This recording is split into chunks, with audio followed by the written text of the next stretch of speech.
Okay. Are you guys ready? Okay.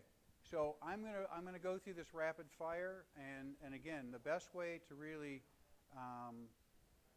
handle this, in my opinion, and I just finished working on this, so I worked on it in real time. That's why it's not posted. So appreciate that question. So it will be posted after I'm done. But the strong recommendation I could make on this is I would just relax and just sit back and take it all in. And if there's something really jogs your memory, you may want to write it down. But I would just relax, take it all in, because I'm going to go really fast. But then go back and listen to this, and then the nice thing about the YouTube is you can stop it and replay it and things of that nature. Does that work for you? So, I mean, you can do whatever you want, but I'm just saying it's going to be that fast that by the time you write something down, I'm already 6 slides into something else. Okay? So that's what's going to happen here. Okay, one of the things that comes out that's really important is that if you recall, oops.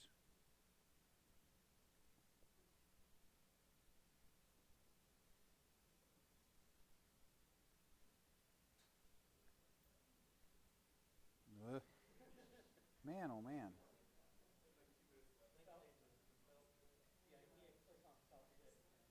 There you go. Okay, here we go.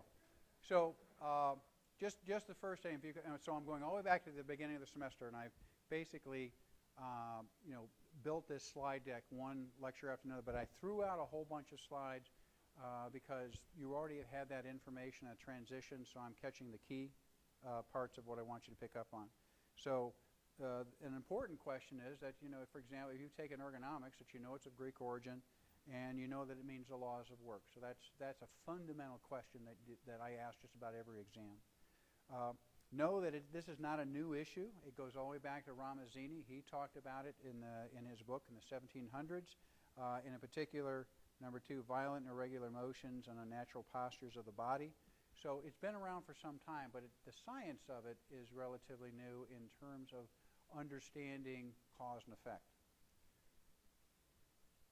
Know that human factors in ergonomics are the same human factors in the U.S., ergonomics in Europe, and now that when most events occur which involve human factors or ergonomics, they call it, for example, HFES, which is Human Factors in Ergonomic Society.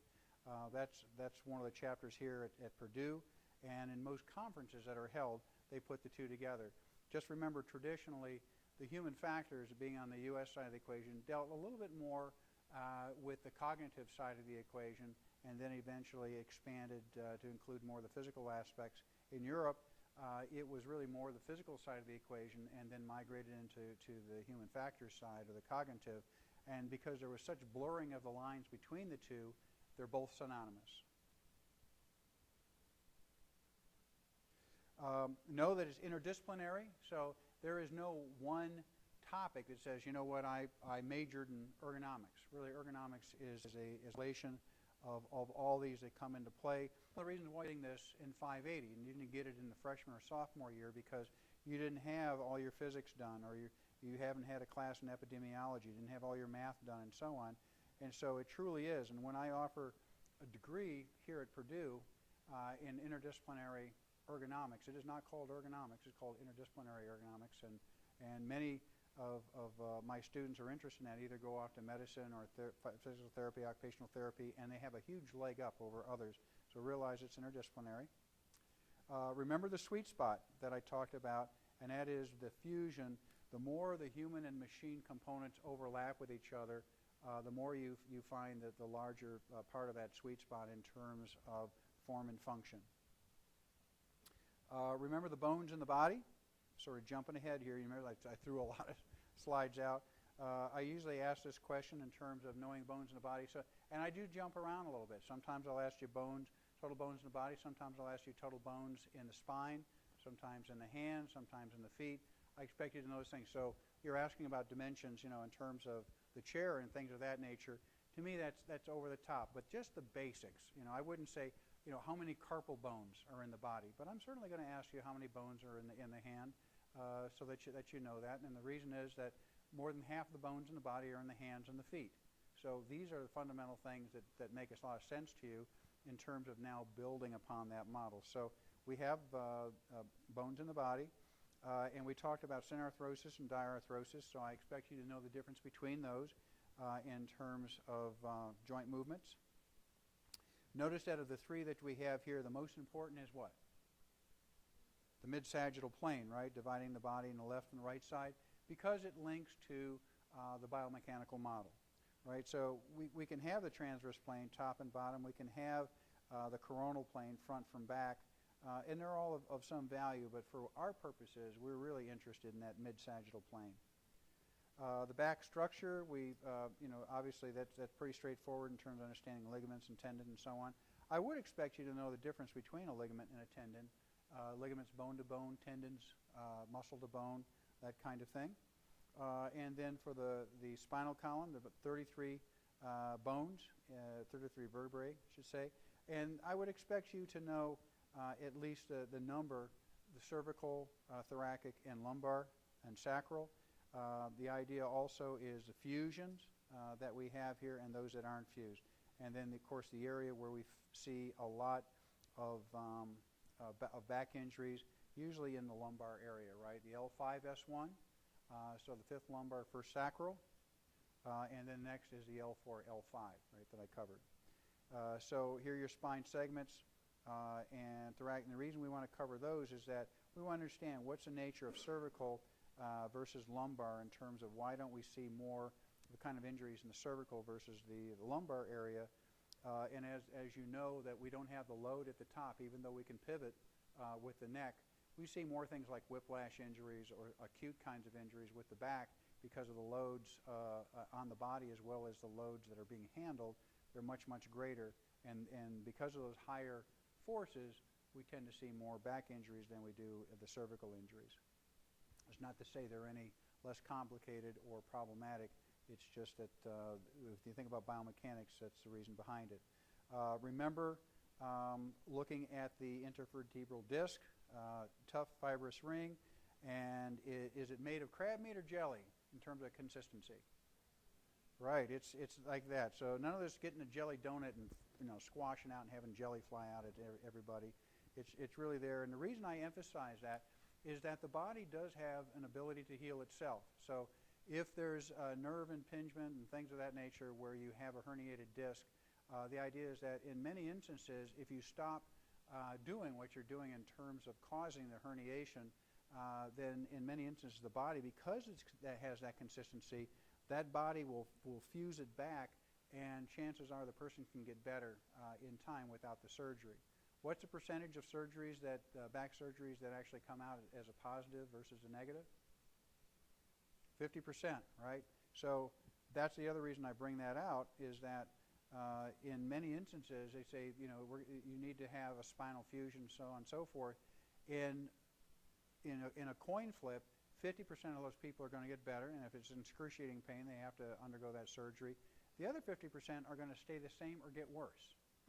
And because it's very invasive, going in there and doing this kind of work, and also it's obviously loaded with nerves and issues that can come up and cause problems. Notice that it does not have a blood supply. It's important, and so it's passive, right? The motion of nutrients in and out of the spinal disc, and this is what it looks like. So I put this in here because I may be showing you images that I might want to have you identify. So what is this and that sort. I will not. It's not a class in anatomy or physiology, so you're not going to get those kind of details. But you may get something of workplace design or something of the human body, and it'll be a blank pointing to something. And my expectation is that you'd be able to identify it. I'm not going to have you go in and have some kind of magnification of the three little bones of the ears or something of that nature and identify the incus or something of that nature, the stapes. I'm not going to do that to you. But I will expect you to identify certain aspects of the body should they be labeled. So I mentioned here that your focus in the fifth lumbar, first sacral, and the second is the fourth and fifth lumbar. Remember that. The hand, 28 bones in each hand. And I'm going to try very hard to make sure that the questions are as clear as possible. But if I happen to mess up, like on the first exam, I think I said hand and feet, and then someone said, "Well, is that just one hand, or do, you know?" It was a typo, of course. You know, I meant to say a hand and a foot in terms of these numbers, and you know, I forgot to go through that and mess up on that. So don't get complicated with yourself, because the answers are going to be pretty straightforward. And if I do mess up, I'll be here, Sandra will be here, Josh will be here to answer any of your questions if the sentence isn't clear.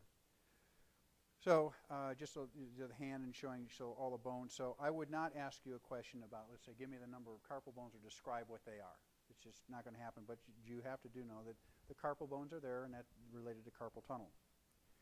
The foot, 26 bones. But I will not ask you the specifics of which of these bones, how many in the foot. But I will ask you overall number, if I do ask you that.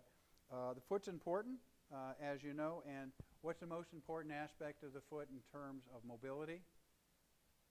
The big toe. Remember that? And what's the big toe all about? It's about leverage, right? Leverage, being able to push off and so on. So don't forget the great toe, big toe or great toe. And you need that if you want to slow somebody down or someone gets injured, they injure that toe, they're not going to be going very fast. I can tell you that now. Anthropometry, moving into that, there are dimensions of length and depth and breadth, arc, circumference, and reach. Know those, don't have to memorize them, but know them in terms of applications for any anthropometry quantitative question that I may ask. We practice that enough. Know and understand the standard deviations of 1, 2, and 3 standard deviations out as it applies to these models. And know that the importance of this is that you have your overall body length, but we also have different lengths, right, with each other. And someone was asking, well, I don't understand how you can have a standard deviation if you're looking at an individual who's of standard size, and say, well, there's always variability there, so you have to have plus or minus. So the understanding is that you apply these standard deviation elements to being able to determine ranges that could be applied for different sizes. So we went through this exercise. Remember here, we looked at various aspects, and most of our focus was on the seated workstation. So if I give you a problem like this, remember if it's seated and I'm looking for being able to have the proper height off the ground for an individual, then we're looking at the popliteal height. If I'm looking for clearance underneath the desk, notice that I'm really looking at that distance from the knee to the buttock. So read the question carefully so that you're solving the problem as it should be.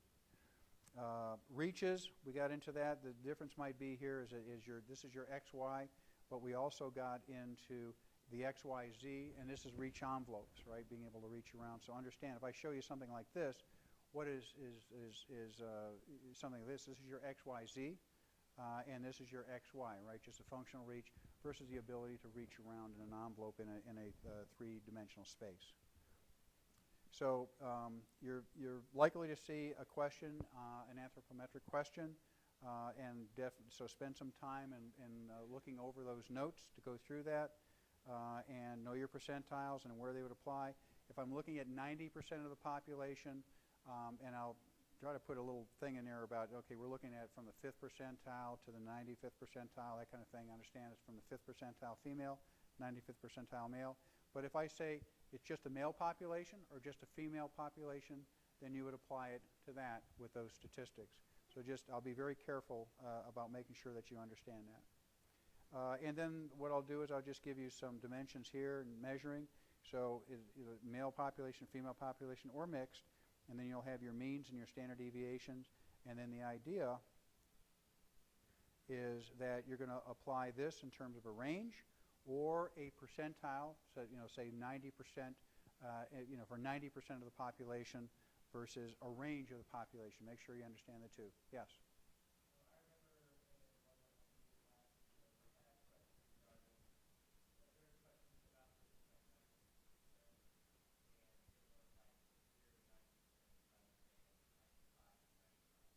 Mm-hmm.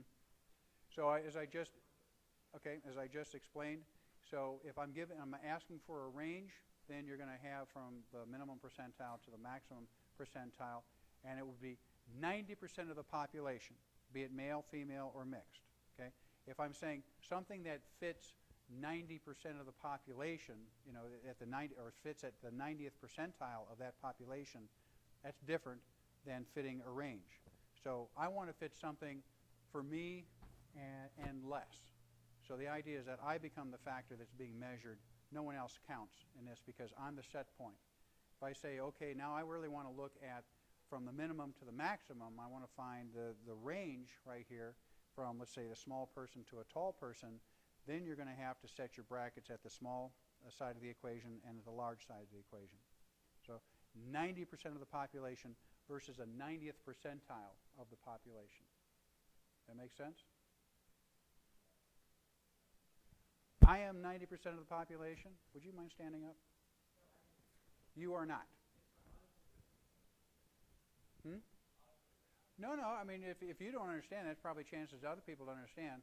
But where are you getting confusion? If I'm designing something for your uniform and I'm saying I'm only interested in you, and the form and function of that uniform is only going to be for you, and the idea is that if you put that uniform on anyone else who's smaller than you, it may be a bit baggy, but I never have to worry about the thing not fitting that person. I mean, it's going to wrap around them, right? I guess not the best example, but the idea is that it's going to be loose and baggy on anyone smaller, right? But the thing is, I fit you for that uniform. You're the 90th percentile. I'm not looking for small uniforms. I'm not looking for tall uniforms. I'm just looking for that uniform for the 90th percentile and down,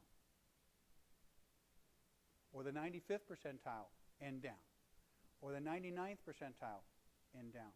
But if I want a range, I want to fit now to a small female officer and a large male officer. Now I want to say, well, what's my range here from the 5th percentile female to the 95th percentile male?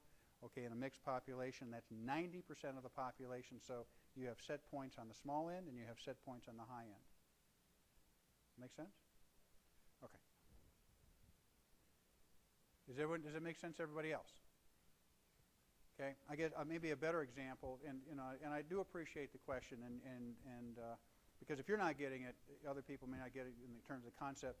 Let's say I'm looking for clearance underneath the desk, right? Thigh clearance underneath the desk, and I know that if I can fit underneath this desk, and I'm the biggest guy in the room, then everyone else can fit underneath the desk in terms of thigh clearance. That makes sense? So I really don't care if you're a little person trying to fit underneath this desk, because that's not the critical factor. Your thigh clearance doesn't mean anything. My thigh clearance is what matters, right? So now we're fitting for that individual, because everyone else we know is going to fit. Not comfortably, but we know that thigh is going to get under there. Okay? All right. I did talk about body surface area, and so you may have that as a calculation. How in the world? To deal with that, and then of course I'll give you that information in terms of square meters. Where this ties in is with heat stress and so on, as we covered, and we went through this and we did the calculation. So, and as you recall, so if I ask you this question, I will give you this information right here, so you can calculate that, and then I may ask you another concept of how that might apply in terms of kilocalories and so on, right? So keep that connection in mind. Anthropometry exercise, remember I went through this with you, so review this. I have it here. Obviously you need those statistics. Your range, I'll pick out something from here, some data from this, and then when you look at this answer right here, this might be an exercise that you might go through. Be a little bit different obviously on the exam, but just be aware that if it's here, there's a likely chance that it'll be a quantitative question somewhere along these lines. And then here's another one with popliteal height clearance and so on. And then one looking at body surface area, giving you the answer right here, and then calculating what the conversions here from square meters to square feet, and how this relates to, as it comes out here, 2.43 square meters.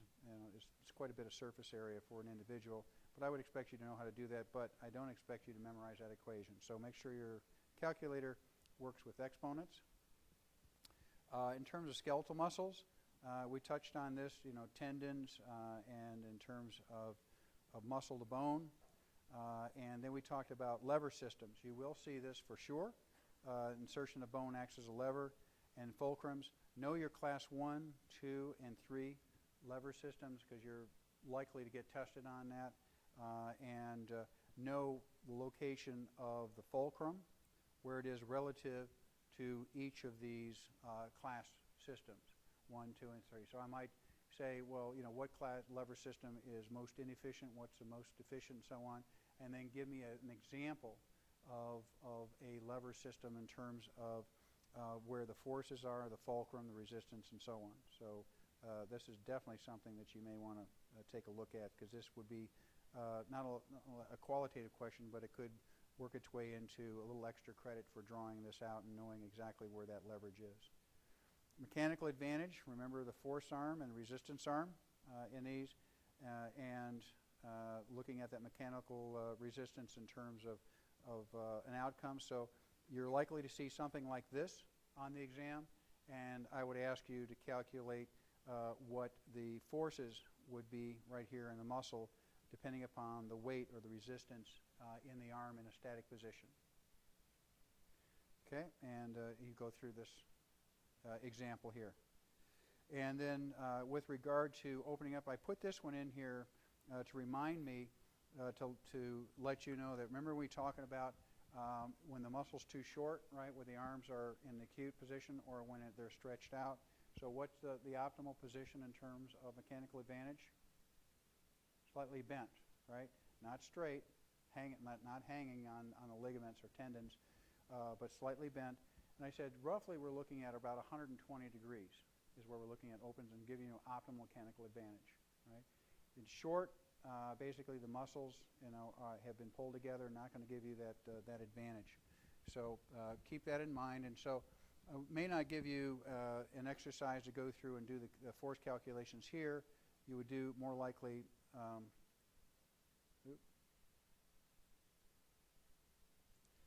from this right here, which is what you're familiar with and what you've exercised on.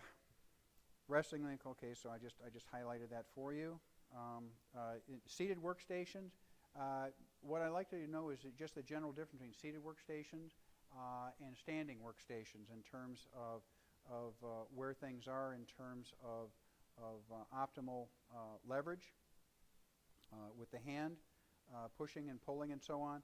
I'm not going to challenge you in terms of saying you should memorize these exact distances, but I would expect you to know, what your mechanical leverage is for a push versus a pull and why. And then for this one here, remember that your vertical versus the horizontal planes. The vertical planes give you the advantage in that if you're a shorter person, you're able to push something. A taller person, you can also grab at the top. And one of the things I gave you is like the refrigerator door. If you go back to the older ones, the old Philcos and so on, that they had these horizontal handles. And now most of them are the vertical handles because they're designing and adjusting for the different ranges of people who would be pulling and pushing on those planes.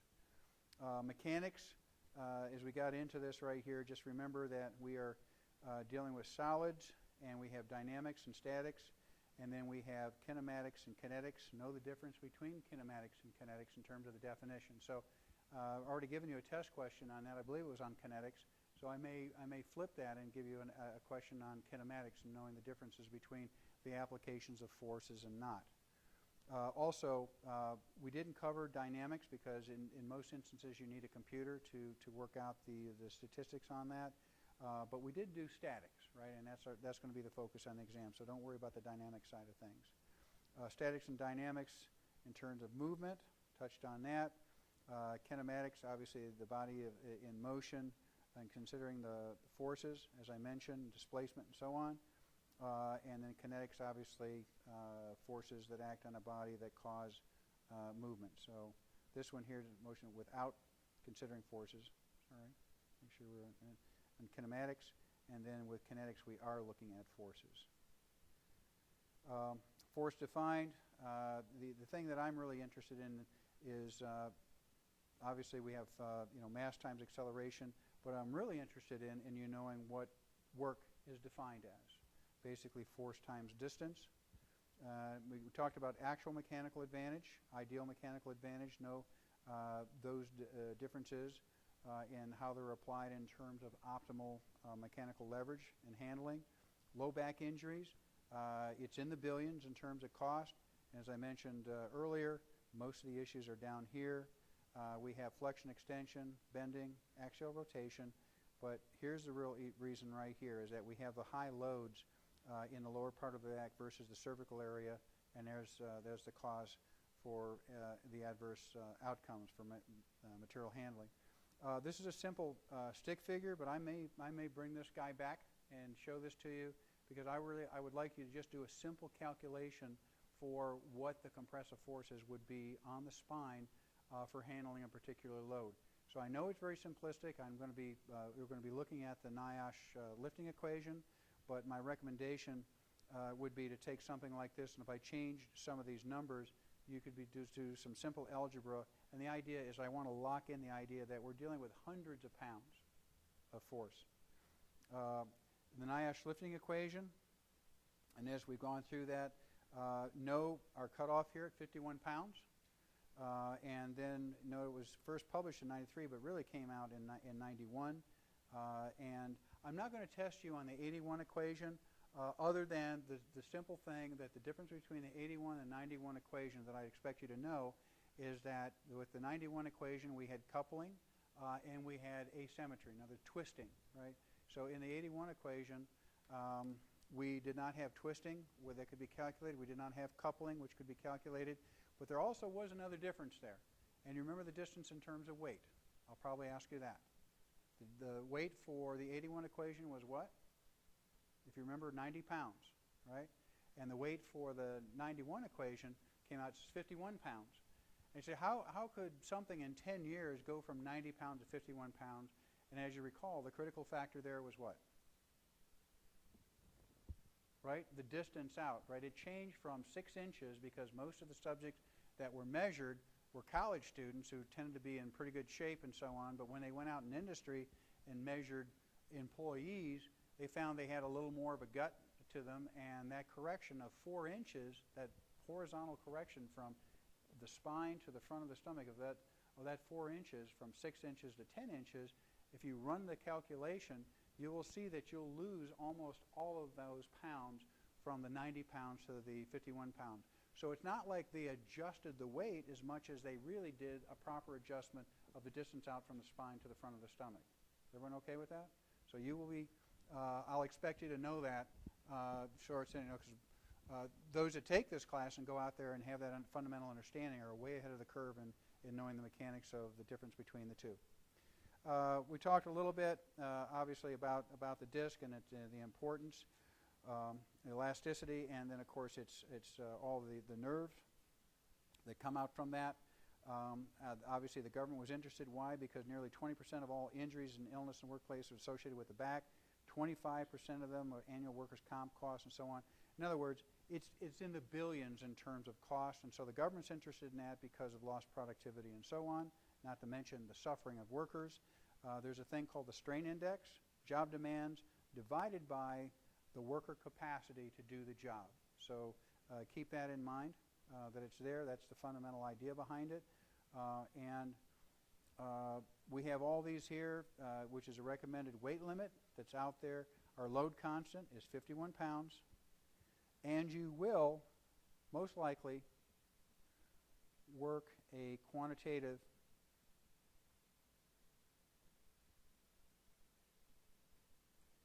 in third midterm. Okay? And I put it here, and of course, we'll work off the U.S. customary units for the 91. Handling, just another twisting. The thing here, I may give you this diagram, and I may say I'm lifting from the right side of the body, like this, and then I'm putting it over on the left side of the body. So how far have I rotated? From a biomechanical point of view? 90 degrees, right? 90 to 0 to 90, right? And then back again. I mean, when you look at it, you say, well, that's 180. Oh, yeah, I mean, from here to here is 180, but I'm not doing a full twist. I'm basically resetting when I come back to that mid-sagittal plane. So see where the points connect? So that's important. So I may give you something like that and have you work that through. So we have load weight over the recommended weight. That's called the lifting index. Okay?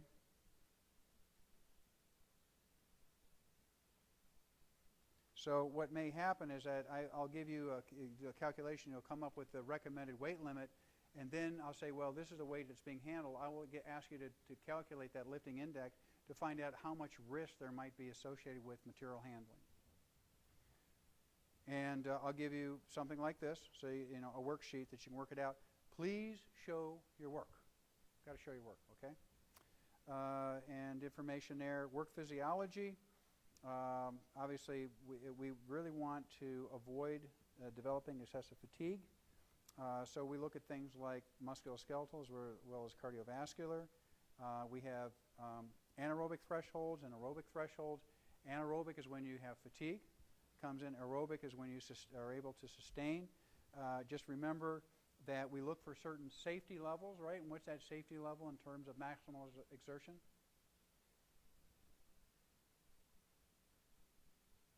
Right? You don't want to exceed that, right? Even though you're looking at 50 as where they set point, but in order for a safety factor, right, from an overview point of position, 33%.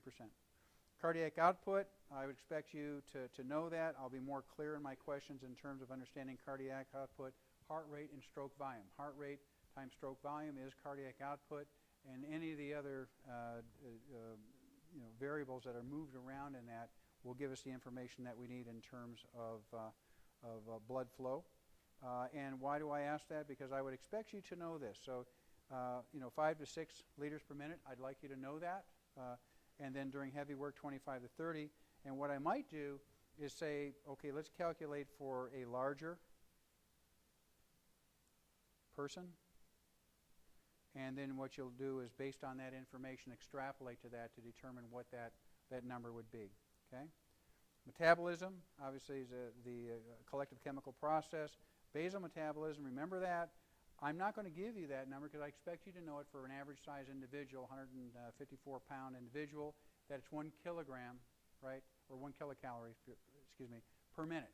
So over 60 minutes, and that's 60 that you would add into the information that I would give you about that particular problem for metabolism of an individual. So our basal metabolism is here. It's obviously 1 to 1.5 kilocalories energy expenditure per minute. So we're going to go with that standard of 1. Just know that's going to be there because I talked about that in class. Fatigue, understand that in terms of it manifests itself.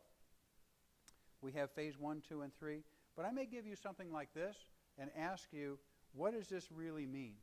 And realize this is all the same individual, 1, 2, and 3, but notice that their heart rate, right, is going up for each work level, meaning indicating that we're developing fatigue with that subject because they're not coming back down to baseline.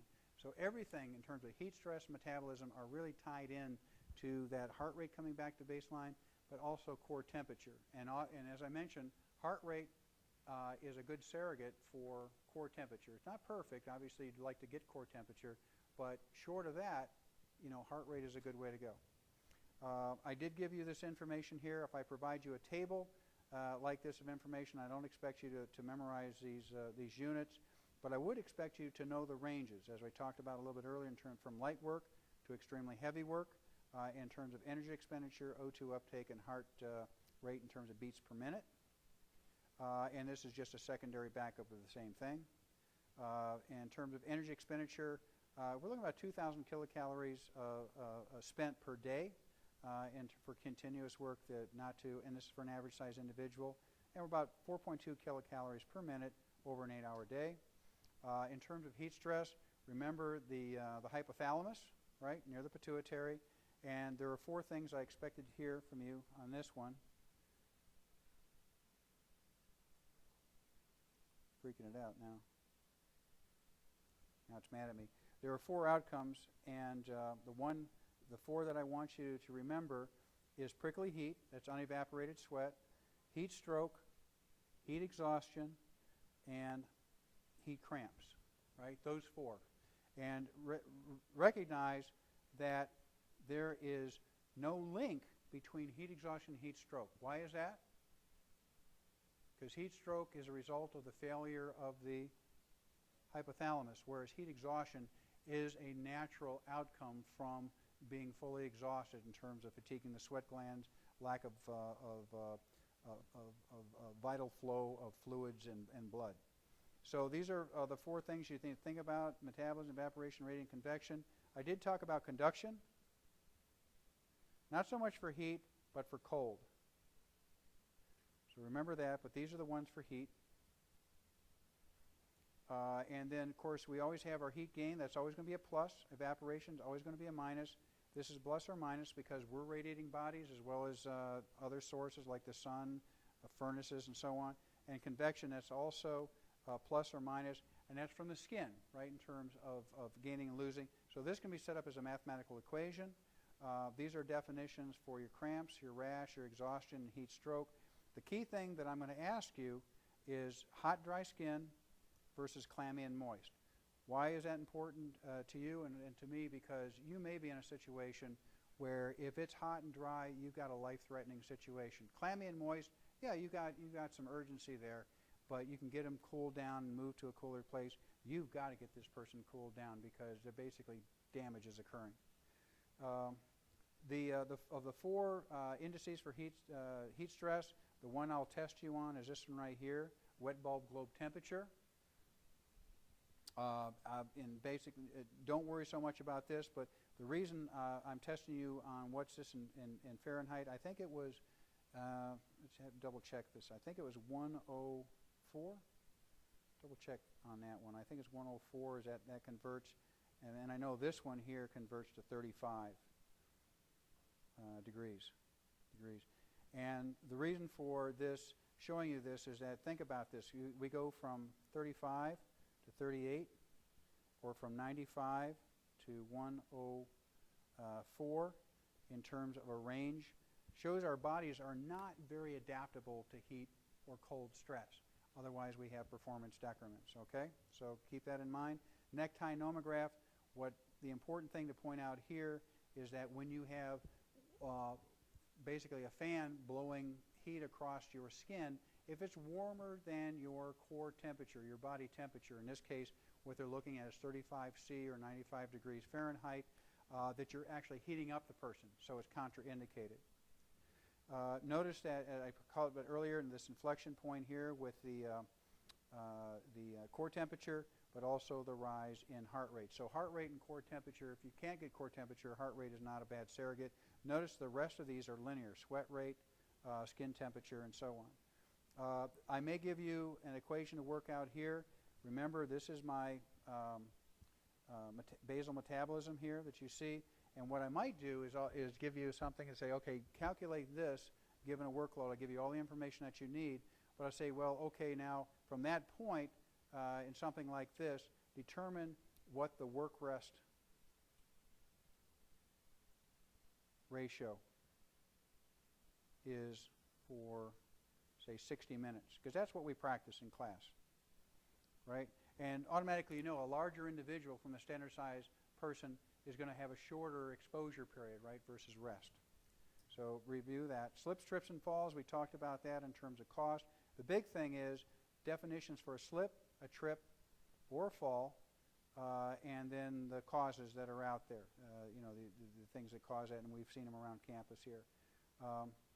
Types of shoes that are worn in terms of slips and trips. So I may ask you on this, know about shear force, friction force, normal force, supporting force.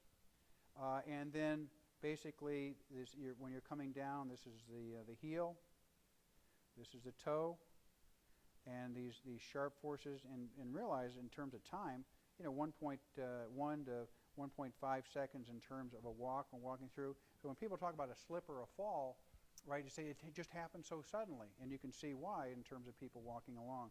So just know that profile. On CTDs, the thing that I'm going to ask you on there is strains and sprains. Know the difference between those. And I'm going to ask you about, you know, maybe some definitions, like ganglionic cyst, tenosynovitis, maybe bursitis, inflammation of the muscle, myositis, and so on. So know those. And then the relationship between carpal tunnel syndrome, which is compression of the median nerve here by the transverse ligament, versus thoracic outlet syndrome, which is entrapment up in the shoulder complex. Okay, know that difference there between CTS and thoracic outlet syndrome. Even though the symptoms are the same, the entrapment is in a different area. And then bursitis, bursa that we have, ganglionic cyst, also called a Bible bump. This is the hands that are innervated here in terms of the nerve. And the differential diagnosis, we did talk about that, right? So if it's your ulnar nerve, what's that also called when you bang your elbow? Funny bone, right, when you hit that? So the idea is that if you have symptoms in your fingers, your baby finger and the outside of your ring finger, you have a compression kind of work activity versus high forces and repetition, which would involve the median nerve in terms of compression. Question?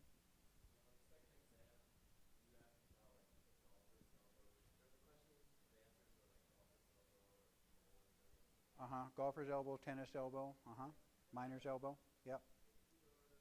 Yeah, that's a good question. So the tennis elbow is a lateral epicondylitis, right, on the outside elbow. And the reason they call it that is because a lot of tennis players get this from the force of the backhand coming out. So the idea is that the insertion point of that particular tendon is a very small insertion there, not a very big cross-sectional area, and so overuse of that results in a tremendous amount of pain. So any activities that involve this kind of forceful outward motion, like a tennis player would, that's called tennis elbow. That doesn't have to mean you play tennis, but an activity like that.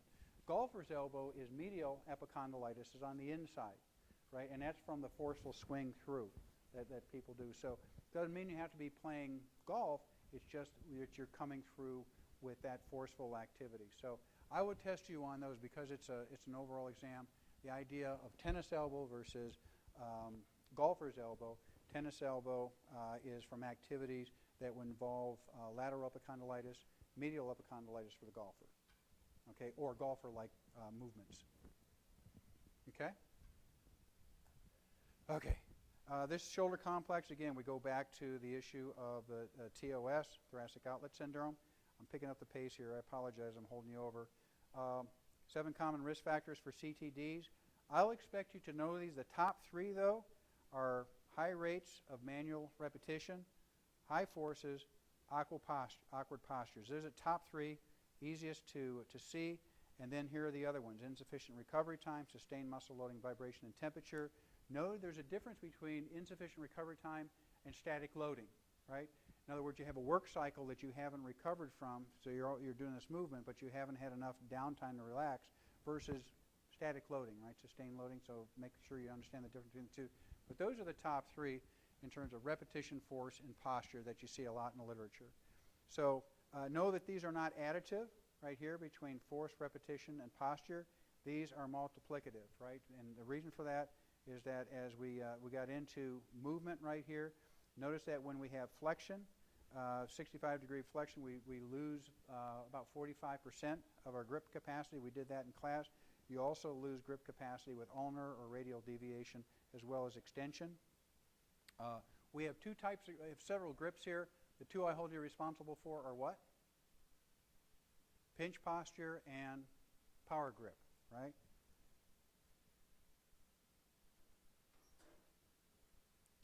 Okay, so overhead work, static loading, awkward postures here in terms, I may give you something like this, and I'll say, what are the design options that would be able to eliminate this high degree of ulnar deviation as a result of this particular task?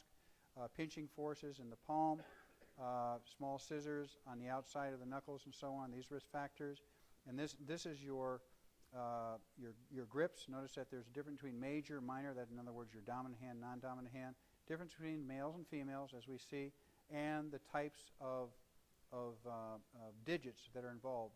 Number 1 being the thumb, the 5th being the baby finger, and where they come together. And this is where I talk about the tendonitis versus the carpal tunnel syndrome. Just know that when you have high repetition, high force, almost 30 times as high in terms of risk factors versus not having exposed to that for tendinitis, and over 14 times as high for carpal tunnel syndrome. So, and what does that mean?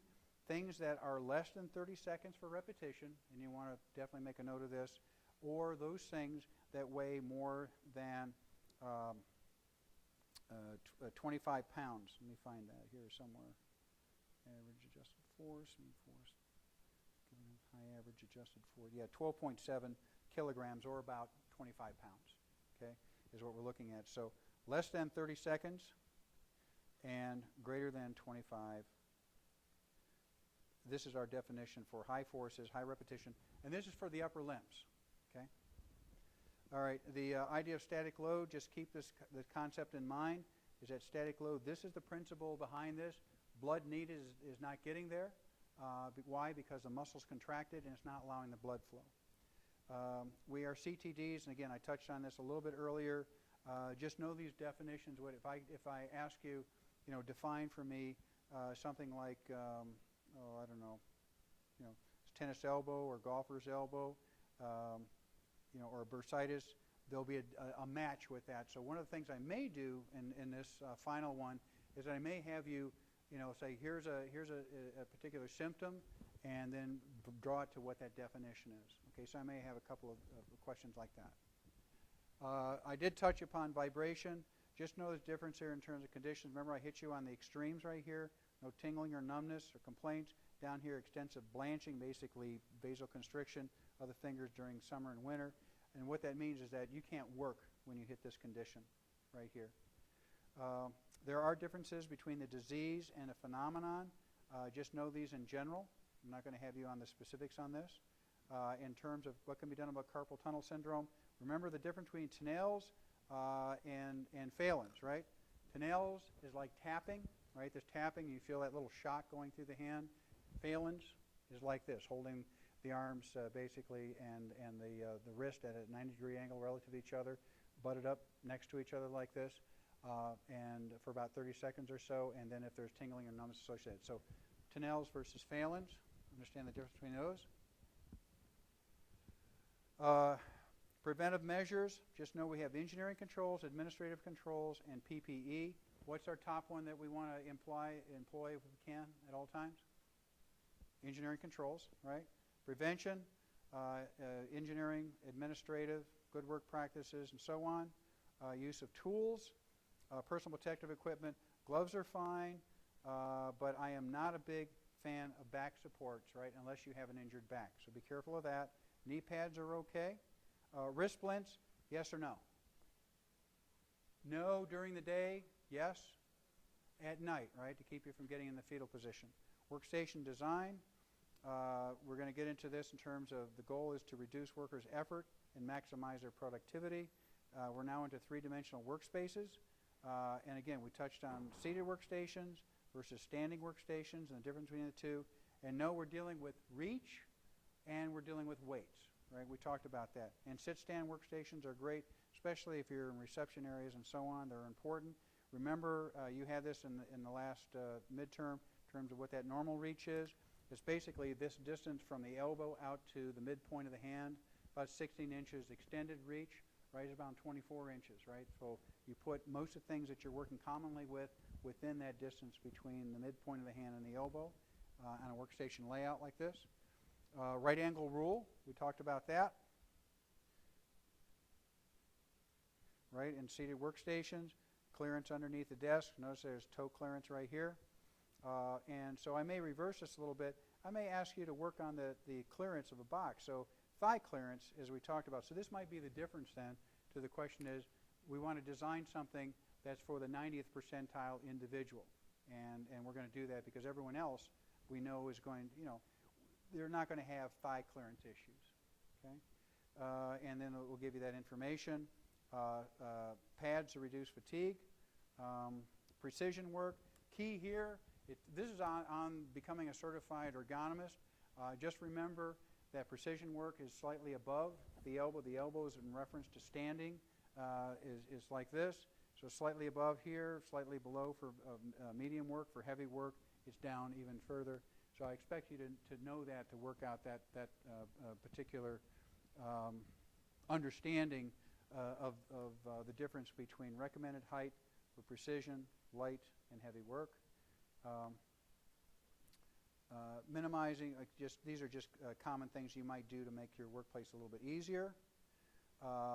Supervisor, employees following, these are examples. So I put these in there because I may show you a slide or two, something like this, and I'll ask you provide a couple of risk factors and a couple of recommendations. They'll either be on the quantitative side where you answer those, or they might be extra credit. So I might ask you risk factors. Those will be points that you gain. Extra credit might be what are your recommendations, and they have to make sense according to what you see right here.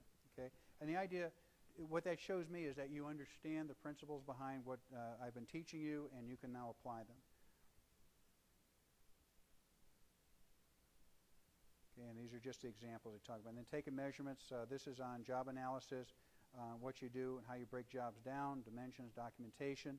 This is in writing a report that you would come up with. Checklist, that's important.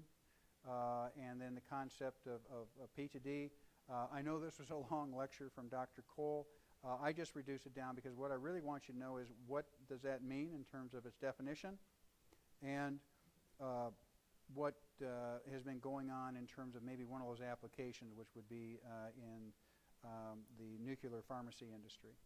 And then also about RULA, what is that tool? What does that mean, right? And use it. And there's also REBA, which is the extremities, RULA, the upper limbs, and so on. But you know, this is another nice tool that can be used, which looks like this, and your final score is all added up right here, right? And it's really just sort of a stop-action look at what postures people have, adding up those scores in each one of these boxes, and then doing the same thing over here, and then they all come together and give you that final score. And then this is a result of the redesign in terms of the wings that come out, adjustability up and down. Work tool design, hand tools, grip strength, endurance. I'll test you on that, so know the difference between the two. Okay, we're back to this. Is this an ergonomic tool? It has what? Ergonomic features, okay? I'll make sure that question is clear should I ask it. And I do apologize because I wasn't clear in the other one, and hopefully better now. Holding this, ladies, is this better for you in this position or in this position? This one? Yes, it is. Why? Because your strength, right, in the first three digits is better, stronger than in digits 4 and 5 in the thumb, right, which is where this is coming from in terms of spread. So that's a concept. Phillips heads versus flat heads.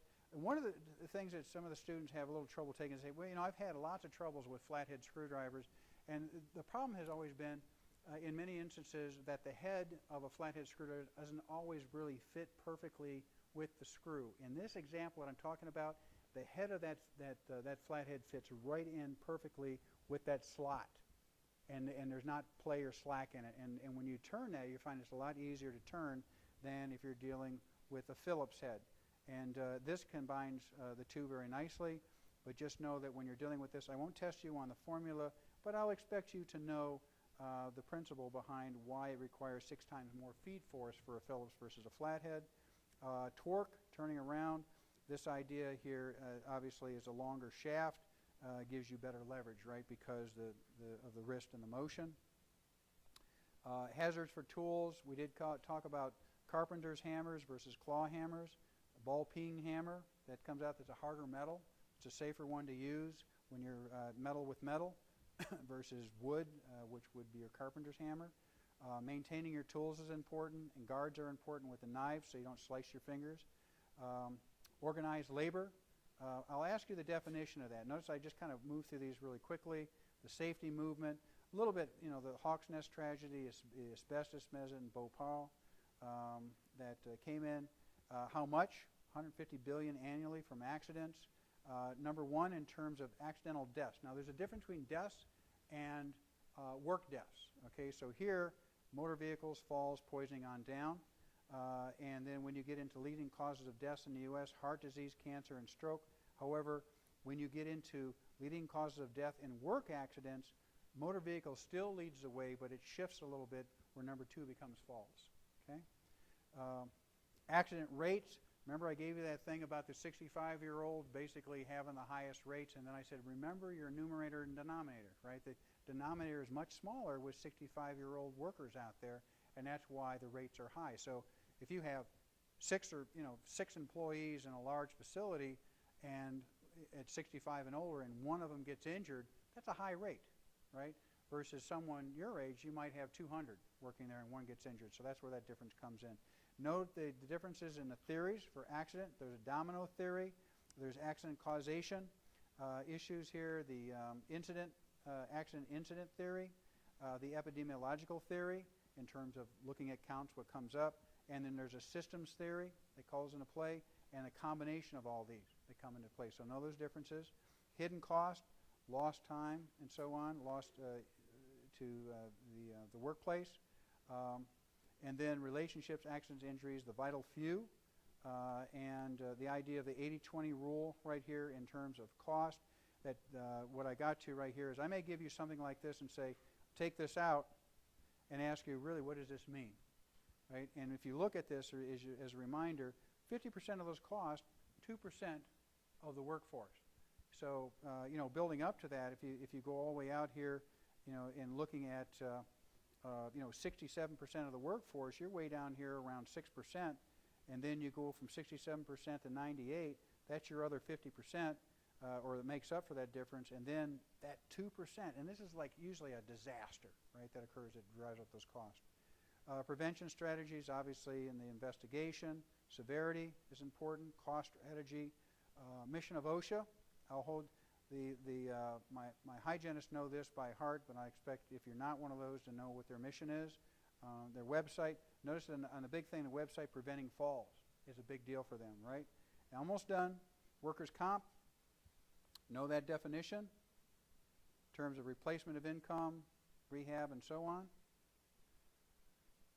All 50 states have it, provide benefits and so on. And lighting, here, basically rods and cones, right? Cone with color, rods with light and dark. Best one for the day, best one for at night. Know the difference between the two. And then the inverse square law. So I may give you something like this and have you do a calculation, 1 foot out, 2 feet out, 3 feet out, versus the light source coming from there. So definitely pay attention to that one. Here you go. I'm going to put my eyeballs on there. Maybe 2. There you go. Brightness and reflectance. Know that ratio. We talked about that. These are the factors for lighting: contrast, time, size, luminance, color, and then I may give you this right here because we covered it in class in terms of contrast.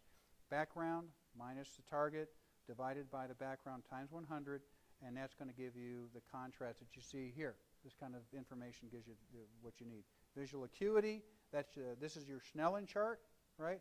And I may give you a question about 20/20, 20/25, 15/20, that kind of thing. So know that difference.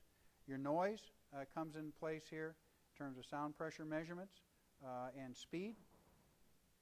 And then this is your range that I'm looking at, 20 to 20,000 hertz right there. And noise-induced hearing loss is usually from about 3,000 to 6,000 hertz, somewhere around that range. So know that. I talked about that in the process. Your source, path, and receiver. And then, of course, the tiniest bones in your body are in the ear, but really where the damage is done is in the cochlea, right? And the cells that are wiped out there. So it's all right in the front, right here. These get wiped out, and that turns out that that's the range for speech. Decibels, it's in the log format. Speech interference levels here, 5, 1,000, 2,000, 4,000 hertz. They have preferred speech, but one of the things I spent some time on was temporary threshold shift and permanent threshold shift. Temporary is if you go to a firing range or fireworks or something and you're too close and your ears are ringing, but then the ringing stops.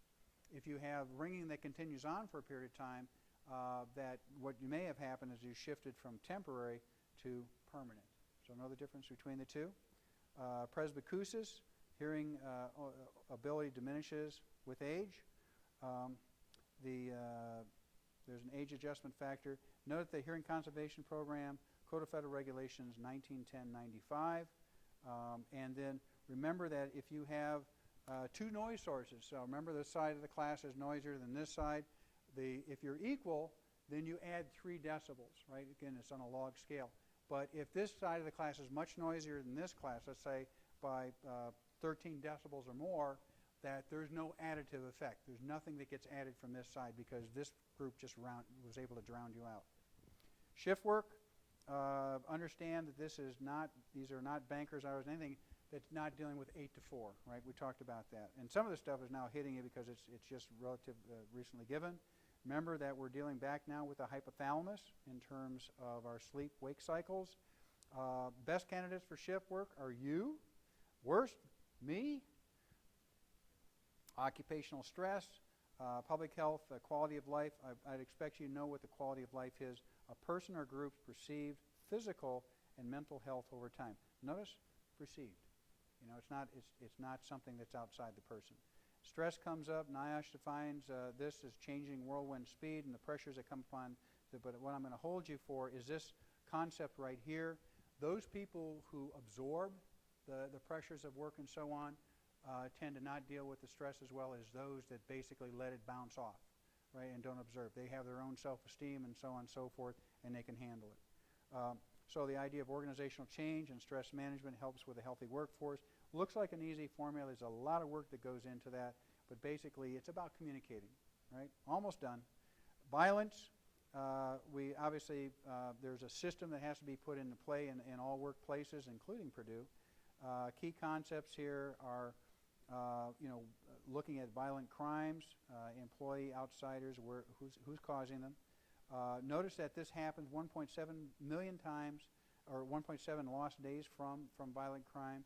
And then I'm still going to get you this answer right here. It turns out when I looked into this, there was a percentage associated with other, but it didn't tell me what the other was.